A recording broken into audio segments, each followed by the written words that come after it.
Welcome in to Duval Daily, presented by GenJag.com. I'm Jordan DeLugo. Thank you so much for being here today. Wednesday, January 4th, the Jaguars are preparing for a Week 18 showdown with the Tennessee Titans in Jacksonville, Florida, TIAA Bank Field, Saturday night, 8:15, primetime. Jags are taking on the Titans for the AFC South crown. Whoever wins that game will be the division champion. They will host a playoff game, and they'll get to continue their season. Now, Jags do have an opportunity to sneak their way in with a wild card spot. It doesn't look very likely, but we'll go over all that stuff. But right now, we're talking about the top questions facing your Jacksonville Jaguars entering Week 18, a pivotal week for the direction of this franchise, right? If you get into the playoffs as a division champion, you're able to beat down the Tennessee Titans, your arch rival. It's a big statement whether or not you go on to have success in the playoffs or not, right? It's huge for the Jaguars to win their division in year one of Doug Peterson, in year two of Trevor Lawrence, which is essentially year one. It would just be a massive development for the trajectory of this franchise if they can go take care of the Titans. And so we're going to talk about the top questions that they have to face entering this week. And now they're into this week, Wednesday, January 4th. They've got Wednesday, Thursday, Friday, and then it's game day. So a lot to get through this week for the Jacksonville Jaguars on a little bit of a short week. But the good news on the short week is if you take care of business against the Titans, you'll have an extra day to prepare for your wild card round matchup in the playoffs. So, biggest questions facing the Jaguars. How does this team remain focused after what has happened in the NFL this week? You had the Damar Hamlin tragic injury that occurred on Monday Night Football that has rocked the football world, really rocked the world as a whole. And, thoughts and prayers to him, his family, everyone who's been affected by that. I've been affected by it just in terms of being around this game, being around this sport. And I know a lot of other people out there that are watching this show have also, and it's a sobering moment when you just get so into the NFL, and sometimes you forget these are humans out there going out there and risking their lives every single down. And so really sobering moment, like I said, and it's just how do you remain focused after what happened to Damar and Uche Nwaneri to a lesser extent, in my opinion, because probably that's not as in focus for this football team, for the Jaguars franchise as a whole, obviously, and all the fans that have been around for a long time, his family, his friends, everybody that knows Uche. It's a tough situation, but probably that's less of a distraction for this team than the Damar situation. Doug Peterson went on NFL Network this morning. He talked about the situation, how he's handled it with the team. This is one of the best coaches in the league at handling adversity, at being able to be honest and forthright with his football team and getting them going in the right direction. But how do you remain focused? How do you prepare after what happened this past Monday? It's shooken the NFL. It's shaken every locker room. The Titans are having to deal with it as well. It's not just the Jaguars dealing with it, but you have to prepare. You have to be able to overcome this adversity that has been placed on the entire NFL. And so whichever team handles that is going to have an advantage in this game. Certainly the Jaguars have the advantage on paper, but they've got to prepare this week. They've got to get themselves mentally and physically ready to go play 60 minutes of winning football on Saturday night in front of a national TV audience, in front of what should be a raucous home crowd in Jacksonville. But that's something that every team's having to deal with right now. Just how do you move on, prepare, get yourself focused, get your mind right to go perform after what happened to Damar Hamlin? It's for the entire NFL right now. But focusing on more Jaguar-centric stuff, right? What do the Jaguars need to do to earn a playoff spot? They need to either beat the Titans or have the Dolphins, Steelers, and one other football team lose. I always forget the third one. Dolphins, Steelers, and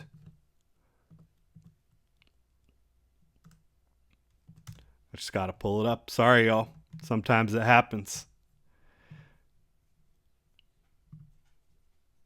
Yeah, they would need the Dolphins, Steelers, and Patriots to all lose this upcoming weekend in order for them to sneak in as a wild card, and then they would be playing on the road in week 1 of the playoffs in the wild card round. That's not what you want. The main thing you want to do to earn a playoff spot is beat your division rival, win the AFC South, get into the playoffs as a division champion, and host the wild card game, which would likely either be, well, it's guaranteed to either be against the Ravens or Chargers at this point. So yeah, you either have to get lucky and sneak in, you have to pray 3 other teams lose, or you just have to go take care of business against the Tennessee Titans. So one or the other has to happen for the Jaguars to earn a playoff spot. How do the Jaguars, though? How do they take care of these Tennessee Titans in Week 18? A team that is starting a quarterback that wasn't even on the roster 3 weeks ago, a team that recently fired their general manager, a team that has offensive tackle problems, a team that does not have scary wide receivers, shall we say, a team that is heavily depleted on the defensive side of the ball due to injuries. How do the Jaguars take care of them?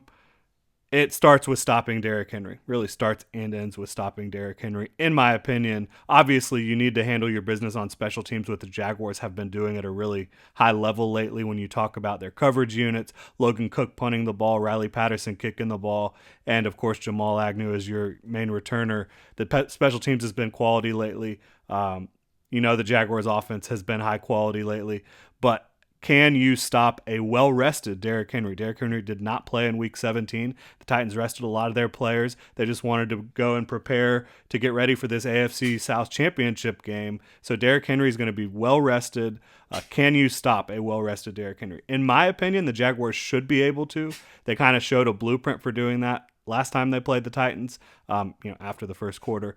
And then a lot of teams that have played the Titans since then and prior to that in this stretch of losing for the Titans have kind of shown how you stop Derrick Henry. And that's what you focus on. You dare the Titans to throw the football. Because Josh Dobbs is playing quarterback, you might see some Malik Willis. They might put him in there at times, but it's the Josh Dobbs show at quarterback entering the game. So it's going to be all about stopping Derrick Henry. And again, how do you do that? You load up the box, you play physical, you swarm to the football, you dare the Titans to throw the ball. And quite frankly, I wouldn't be worried about the Titans throwing the ball. Again, Josh Dobbs at quarterback. You've got Tyson Campbell outside. You've got Darius Williams outside. I think you feel pretty good about what you can do in coverage against these Titans. So it's all about stopping Derrick Henry and loading up the box and playing the run. When I say playing the run, I don't mean when the Titans run the ball, you're playing harder. I mean, you are playing schematically to stop the run instead of stopping the pass because you don't believe they can beat you with the pass. And that's how I'd go into this game. I think that's how the Jaguars will go into this game, and I think it should work for them defensively. Now, another question for me. Which Zay Jones are you going to get? Because last time the Jaguars played the Titans, they got good Zay Jones. They got some big-time catches from Zay. They got a wonderful toe-tapping catch in the end zone. But you've seen Zay on a bit of a roller coaster, and it might not matter as much this week because it doesn't look like the Titans are going to throw up a lot of points on you based on what they have going on offense. But Zay Jones, which one are we going to get? Are we going to get the Zay Jones that looks like a Pro Bowler, a wide receiver 1, or the Zay Jones that struggles to catch easy passes? I think that could be a big factor maybe in Week 18, hopefully not, but certainly moving forward throughout the playoffs if the Jaguars do earn a playoff spot. So definitely going to be focused on that as well. Another big question that we've been having to monitor, how's Walker Little doing? And based on what I saw from him against the Texans and have seen from him the last couple of weeks, I think he's doing pretty damn good considering he's been having a cross train at both left tackle and right tackle. He had not gotten a lot of reps this year prior to Cam Robinson going down. I think Walker Little's doing really good. He got beat on an inside spin move by Okoronkwo against the Texans, but that guy's been getting everybody as of late. So Walker Little, how is he performing at left tackle? How are we protecting our star quarterback in Trevor Lawrence? I think we're doing a good job here when you talk about what's going on up front for the most part. Tyler Shatley is still the weakest link, in my opinion, on the offensive line in terms of pass protection. But overall, it's an offensive line that, combined with Doug Peterson's offense, combined with Trevor Lawrence back there, who's so good with his pocket presence, knowing when to get rid of the football, knowing when to escape, how to escape, being slippery, all those things. Overall, this offensive line is doing a good enough job, and Walker Little's a big part of that. And when you talk about the run game, I think he's actually been better than Cam Robinson was in the run game, to be quite honest. He's really getting a ton of push with his size and movement ability up front. So I think you're feeling good about the Walker Little situation. You're not worried that your offensive line is imploding due to the loss of Cam Robinson. Now, this is a crazy one. Not really one that I expected to be talking about here this week. Can K'Lavon Chaisson sustain the level of play we saw from him week 17 in Houston? That was the best game of his career. Best game of his NFL career by far. 3 pressures, was flying around the football field, picking up some tackles, looking good in space, picked up a sack where he bullied Laramie Tunsil into the backfield, speed to power, pushed him right back into the quarterback. That was unlike anything I've seen from K'Lavon Chaisson in the NFL. I think you could go back to the end of his rookie year in 2020. You saw some flashes there. I think you're starting to see some of that again. You definitely saw it against the Texans. If he can sustain this level of play, the loss of DeJuan Smoot is really mitigated. And you've got Trayvon Walker back. You've got Foley Fatukasi back, and that's another thing that I wanted to talk about here in the top questions facing the Jaguars is the injury report. What's going on with the Jaguars injury situation entering Week 18, and I'll go through it here with you. Trevor Lawrence is still not participating in practice early in the week with the toe injury. He's going to play. Dewey Wingard still has a shoulder that's lingering. He was limited on Tuesday.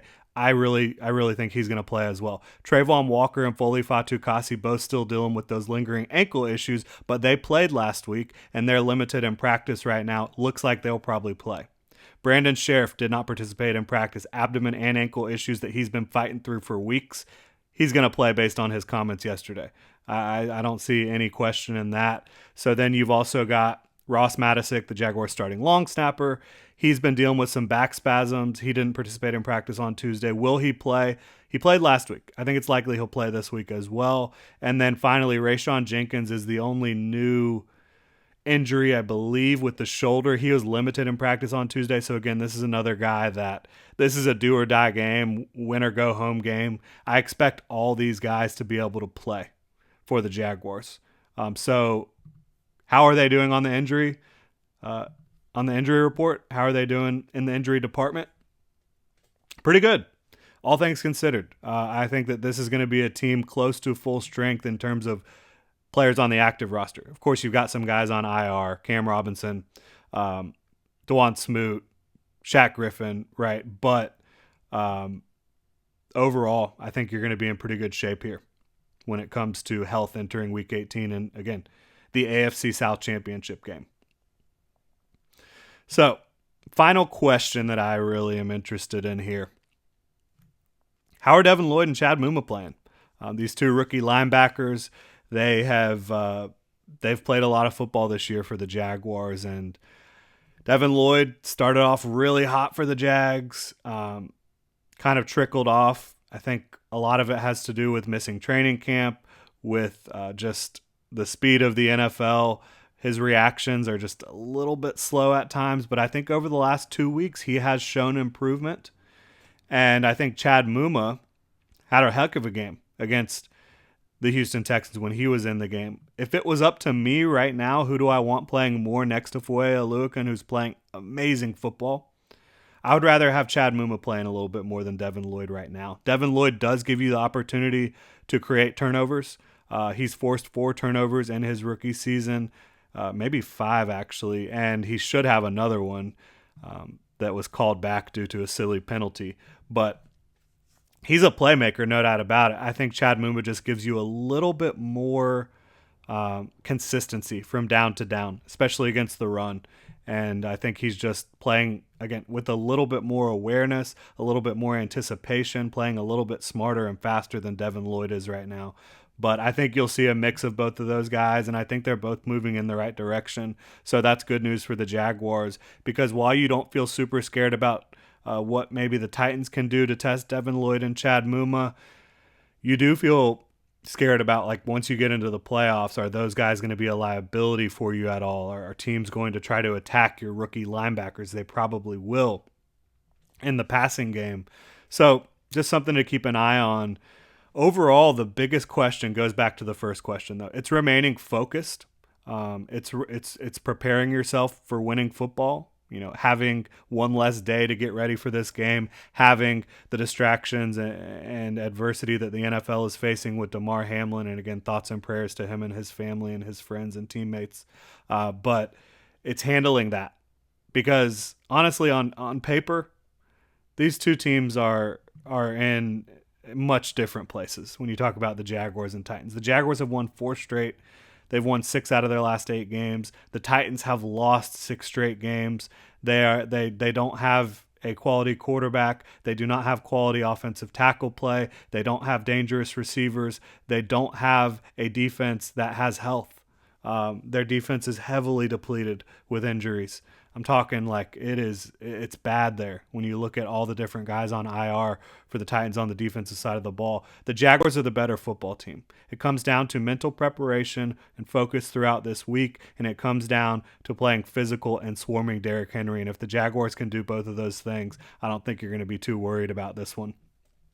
But that's going to do it for the top questions facing the Jaguars entering Week 18, and as we get through Week 18, just what they're going to have to deal with and kind of how things are looking for certain players. Again, I talked about remaining focused. I talked about stopping Derrick Henry. Talked about health, which looks fairly good. Looks like they're going to be fairly healthy entering this one. Zay Jones, is he going to show up? Walker Little, how's he playing? He's playing pretty damn good for your Jaguars at left tackle. Can Kayvon Chaisson sustain? Because if he does, he mitigates a lot of the loss of Dawuane Smoot. And no disrespect to Dawuane Smoot, really, really important football player for this team. But if Kayvon Chaisson can come in and get pressure and fly around and hit guys with the football, then you're in a pretty good situation there. And then again, Howard, Devin, and Chad playing at linebacker, I think they're both improving. If it was up to me, I would want Chad Muma in there a little bit more than Devin Lloyd because of, I think he just brings a little bit more consistency to the field right now. But certainly Devin Lloyd brings more playmaking to the field. So, and both guys I do think are trending in the right direction. So you're feeling pretty good about that. But again, those are the top questions facing the Jaguars, in my opinion, entering Week 18. If you've got some other questions you'd like to have answered or you'd like to ponder, feel free to drop them in the comment section below. You can also hit me up on Twitter at Jordan DeLugo, Generation Jaguar at Generation Jag. And you can hit that like and subscribe button if you enjoy the content here. You can also become a channel member. You can check genjag.com, pick up some new Duval gear. Really appreciate y'all support, Duval. Couldn't be doing this without you. Means a lot that y'all tune in and watch these videos and support what I'm doing. So again, thank you so much. Hope you have a great rest of your Wednesday, and we'll be back tomorrow with more Jaguars versus Titans content. Week 18 AFC South Title Game, Jacksonville, TIAA Bank Field, 8:15 p.m. on Saturday. I will be there. Hope to see all of you there as well. Have a great one, Duval.